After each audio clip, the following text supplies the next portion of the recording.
Hey YouTube, I'm here to talk about Greenleaf, episode 5, season 3, episode 5, right? Excuse me. Okay, so this thing opens up with Miss Clara, that's the benefactor, has decided she will not give them $2 million. I was still a little disappointed that they didn't make it clear if this was a loan or a gift, but either way, she is not neither giving nor loaning of the Greenleafs $2 million. She's spoken with her money people as that devil Rochelle Cross suggested, and they have taken issue with this money being for personal debt as opposed to debt to the church. So she wouldn't be helping the church, she would be helping the Greenleafs personally. And they say no. Although if it was a gift, I don't know what difference. Anyway, whatever. Okay. May might be a little delusional. May tells Bishop about her plans. She wants to go forward with the divorce, of course. And she, I just think. Let me say this. I think Miss May is being extremely unreasonable because she seems determined to go through this divorce about some affair he had with her sister years ago. I mean, years ago. These people have been married for 40 years. Yes, she must be upset. Yes, she hates her sister. Yes, they don't get along and all this stuff. But he did this 40 years ago. And there's no giving her at all about the situation. Anyway, so she tells him that she not only wants to announce to the church that the family and the church that they're getting divorced, she also wants, she's also letting him know that after they announce this, after the divorce, she wants him to leave the church, like Miss Patti LaBelle, whatever her character's name was, suggested. And he says, "Are you serious? There's no way he's going to allow that to happen. Obviously." Okay. So May is giving this girl, she's got Zora now. So far, all I can say about Zora is she's kind of cute. I mean, she got beautiful hair, but that girl's got issues after issues. But she's expressed in this episode that even though she hates being over there with the grandmother and all that, she hates being in her house a lot more. So she chooses to stay with her grandmother.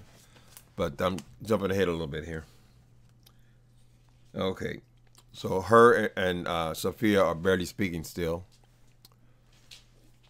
And I'll explain to you why I think this Zora's got too much bitterness in her in a minute. But Lady May is giving her Bible study, one-on-ones with her at the house. I guess she figured that'll solve her problems.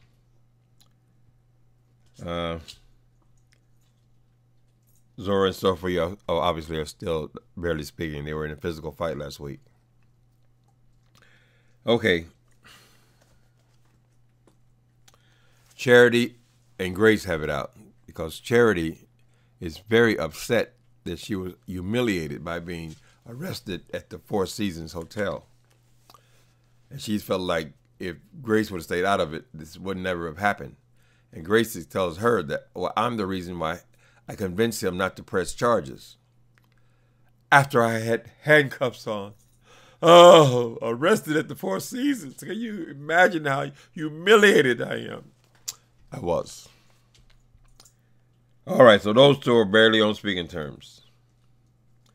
Kevin is living down in the basement of the Green. From what I can tell, it looks like he lives in an apartment, so it's not his house. It looks like he is down in the basement of the Greenleaf mansion.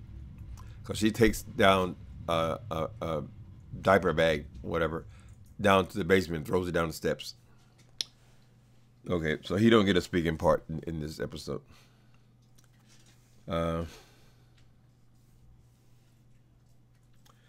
We see Sophia. There's a couple of scenes where we see Sophia is having severe stomach cramps. Of course, the immediate thought is, oh, she must be pregnant, but she's not pregnant. She's never had sex. She's having some kind of problem with her stomach, though. She grabs her stomach. They show us that twice. Once in front of Zora. This is why I say Zora's got an evil streak to her, because this girl is bent over in pain, and Zora said, "Maybe you're pregnant," and walks up the steps, leaves that girl there to suffer. I think that's a little bit extreme, even for a teenager.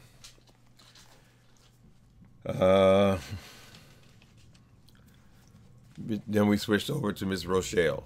Now, Miss Rochelle got this whole plan mapped out. Remember, she is a financial woman, so she knows how to mix it up financially. I don't know what's wrong with my damn light. The sun is out. I'm looking out into the sun day. I'm standing in the window, but the sun is not shining into my apartment.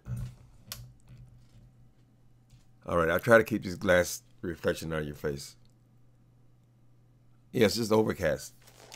Anyway. Okay, so Rochelle's working on her plan. Of course, she's enlisted Tasha, who is actually her sister-in-law. Basis Gangsta is still alive. We know that. Although I don't know why he just completely disappeared from everything. But he's working behind the scenes with Rochelle. She's getting Tasha now. She has a stack of papers. Tasha asked her to the papers, and she says mostly just standard garbage. But hidden in the middle of this stack of papers is a paper they need to, I guess, reignite this church they almost opened up. This kind of church without walls kind of thing. She's up to something, but she wants to show that church stealing money in some way. So she has to get this girl, Tasha, to slip this paper, whatever it is, in front of Jacob so he'll sign it, unknowingly sign it. Reluctantly, Tasha's going to do this. Tasha seems like a bad woman, and I think she actually has the hots for Jacob. But in some scenes, she still wants her husband back. So I guess she wants the lifestyle back. But so she's part of this plan to take over Greenleaf. But she's kind of like a reluctant partner. She's kind of kept out of the blind. I don't think she's even talking to her husband. All right, so she tells her to do it, and they're showing this devilish face on this girl, Rochelle. I mean, she looks like the devil when she's talking to that girl, just in her persona, the way she changes the personalities. She looks like evil personified. Anyway, she's a determined woman, and this girl Tasha agrees to do it. Next thing, May talks to Connie about her plans. These plans that no one is taking seriously other than May.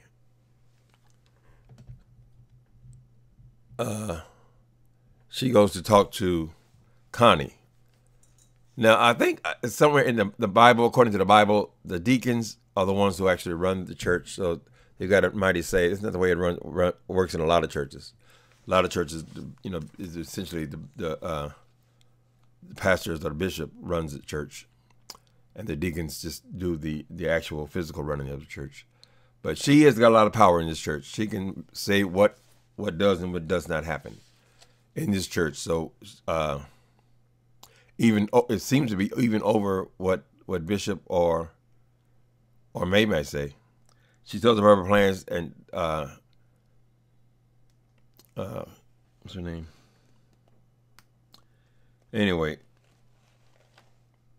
the head deacon, Connie, she says, she finds the idea ridiculous that this woman's going to take over the church after they get divorced. But Connie is ready to sign off on the bishop as well. He can go too.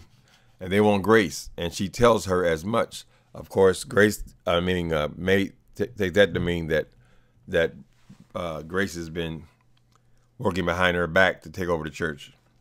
And she confronts her with as much information. Grace assures her that I know I'm not interested in the church. And she said, "You'll never get it." It's time for them to break down what's going on between these two women. I don't know if that's supposed to be the climax. Probably it's supposed to be whatever thing ends. That's going to be the climactic, scene in the whole show. It's going to explain the whole thing. But she is always opposed to Grace, and now they're actually going to be vying for the same position. She told her she'll never let it happen, and Grace said, "I don't want it to happen." And but after she goes off on her, Grace starts rethinking that. So what she's by being so nasty to her and mean to her, she's caused the opposite effect. Now it appears that Grace could possibly be interested in taking over the church. Stop, boy. Quiet. Diddy. Okay.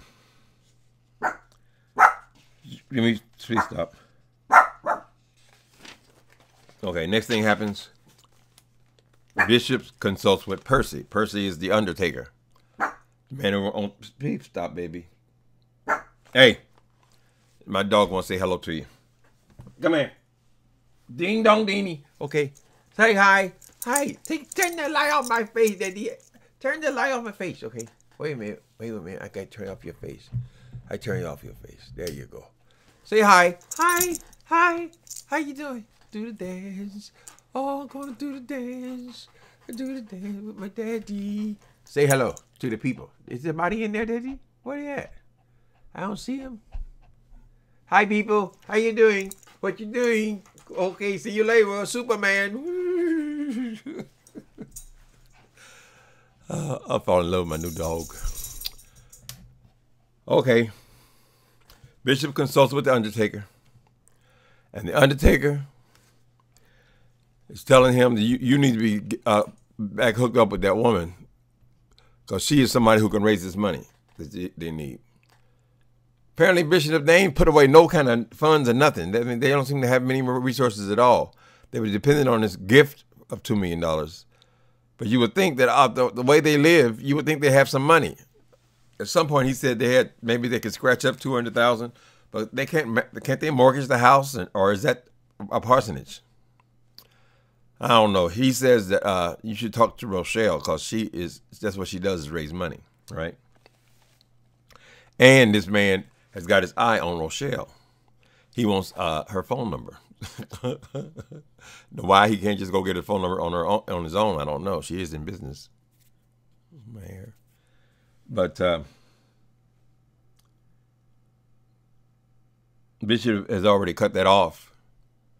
But at some point he buckles, and he goes down to the I guess like a bank situation. I don't know if it's her business, her brokerage, or whatever, or what the office she works out of. It appears to be a bank, some kind of financial institution.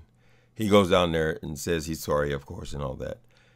But he says, by the way, while I'm here, and makes a sorry little pitch. She knows what he wants. And she says, no, you can't treat me that way, and then such and such. And then she tells the security guard not to allow him back in.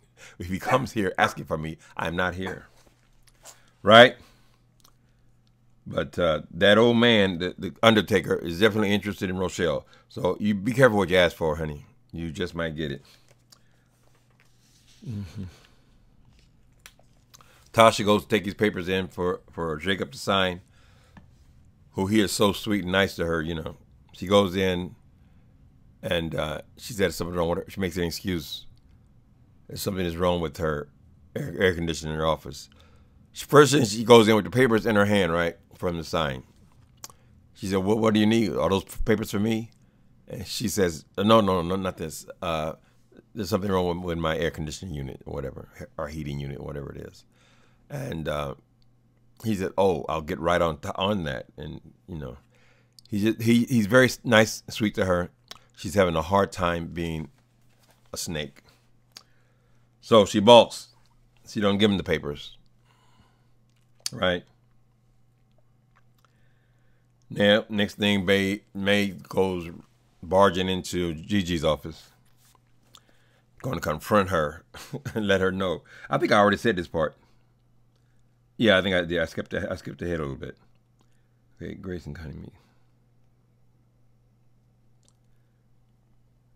Okay, so they have their confrontation, which I already talked about, with where May tells her you'll never get the job, and Grace says she don't want it.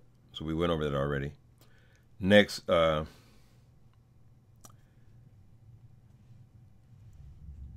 Grace has a meeting with Connie after her mother has come to visit her and letting her know that she'll never get that position. But it seems that she has changed her tune a bit, right? And so anyway, everything has to be approved through Connie. Connie's a very powerful woman in that church. But Grace does seem to be mellowing a bit about not taking the job after talking to her mother.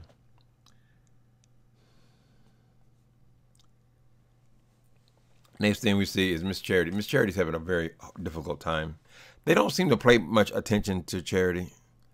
I mean, usually she's just one crisis after another. People are barely paying attention to her, which could be possibly her challenge, because she wanted to be on a preacher.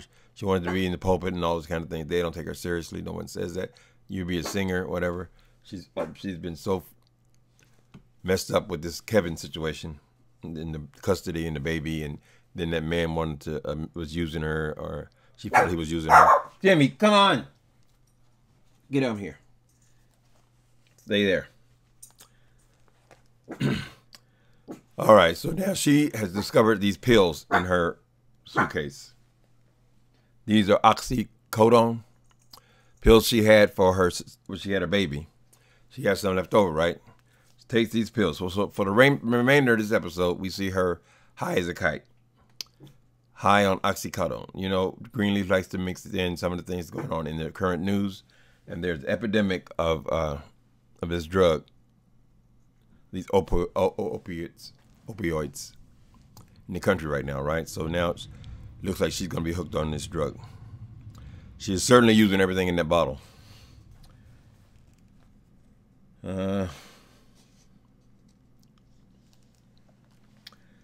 Sophia winds up in the hospital because this thing is called a ovarian torsion.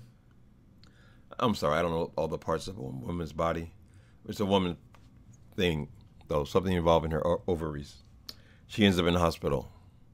And while she's in the hospital, they discover that both of her ovaries has a, ladies, please forgive me if I get this stuff wrong. Ovaries have cysts on them. So they prep her for surgery. They don't find it out until the end of surgery that they have to remove both ovaries. Now, she's okay. There's no cancer there, but they had to remove both her ovaries, right?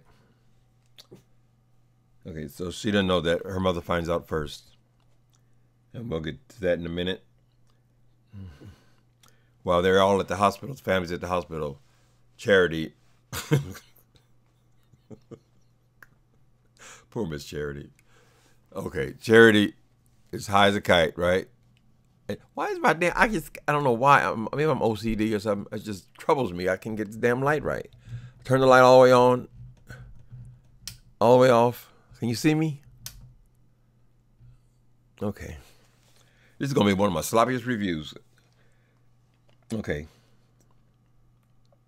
Charity's high. She gets in her mind that she wants her, everyone's already identified there's something wrong with her. Are you high? Are you drinking? Have you drank something? She said, I just had a little glass of wine. Right. She goes and try to get a candy bar out the machine. Candy bar won't drop. She starts beating on the machine. Charity ends up taking her fist and breaking it right through the glass in the machine to get her candy bar. She eating the candy bar like there's life in it. Meanwhile, the hand is all bloody. So they bandage her up. She happens to be in the hospital, which is good. And they put her in a wheelchair so she won't hurt herself or others. The hospital don't want to be responsible for her highness, honey. Bishop makes another plea. He says, Miss Family is in disarray. He goes through all the different situations with each member of the family, and may our family needs us. He is so determined to get this woman back, and she wants no part of it about some affair that happened 40 years ago. I mean, she already ain't speaking to her sister, so Anyway, and she already knew that they had had sex before. She thought it was one time. Apparently, they were having an affair early on in their relationship. Okay, but I don't know how Christian it is. You can't forgive that. And not 40 years ago. Maybe if something happened 4 years ago, I could see it. But she just seems unreasonable to me.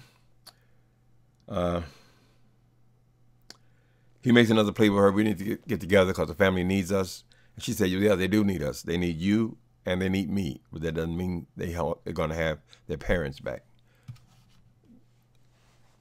Separate and equal. Equal but separate. All right. She's adamant about her no.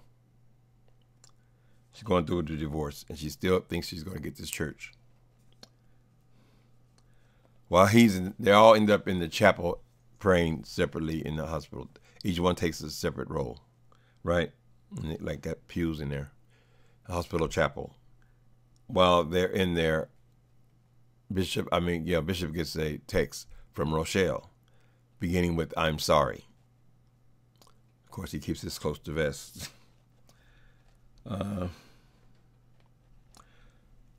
Tasha gathers herself. She's already spoken to Rochelle again. Rochelle has already made it clear that she's going to get these papers signed, and she goes through with it. Right. Next thing we see is Grace tells Sophia about the situation. This girl did some acting. I don't know, these girls they know how to cry. Very dramatic scene. She tells this girl, "You'll never have children," basically. Last thing we see, Bishop comes into May's office and hands her a paper with a draft of what they want to say in church that Sunday. Go over it. I trust you to make any appropriate changes. And that's where we end it. Sorry about my scatterbrainness today, ladies and gentlemen, but I will see you again next week.